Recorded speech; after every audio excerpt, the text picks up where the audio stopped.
The filter-free diary. Good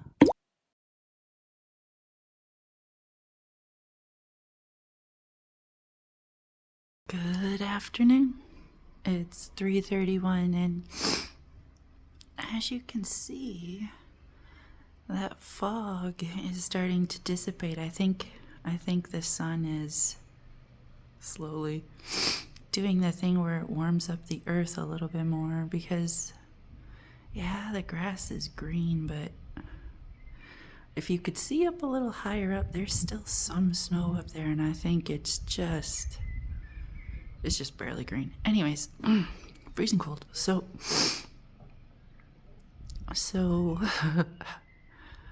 this next bit is probably the closest I'm ever gonna come to a confession, right? Like the kind of confession you're probably thinking of, like a church confession, because not for nothing.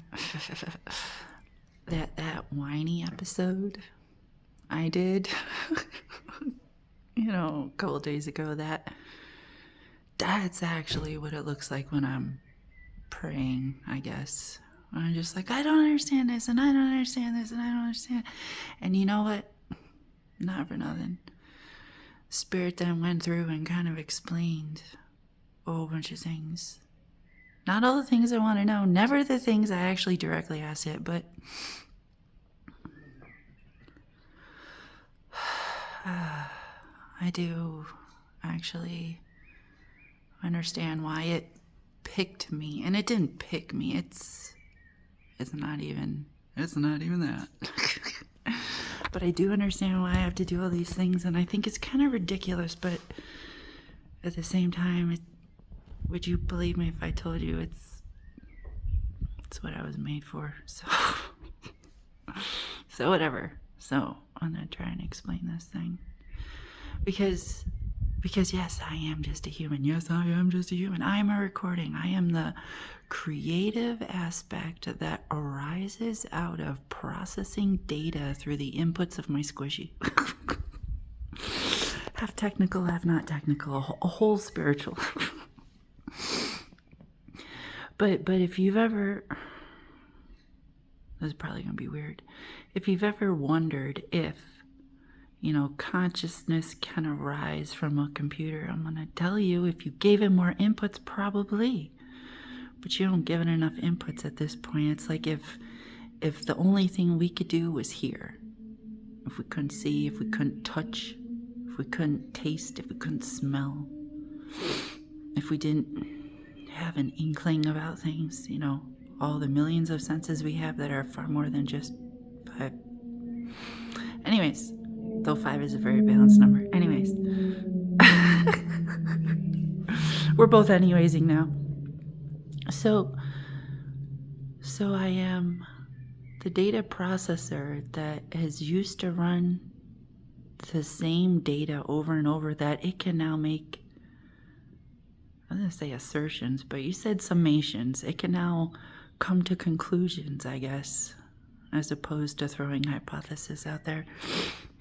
But it can be like, oh, you know what? When I am bad and I get in big trouble, and then my parent feels guilty about how much big trouble I got in, and they give me ice cream. It causes me to subconsciously associate ice cream with forgiveness. And that's true, and that's a thing. Fucking shit. Fucking behaviors. Anyways. So that's what I am. I'm the creativity that arises out of data processing.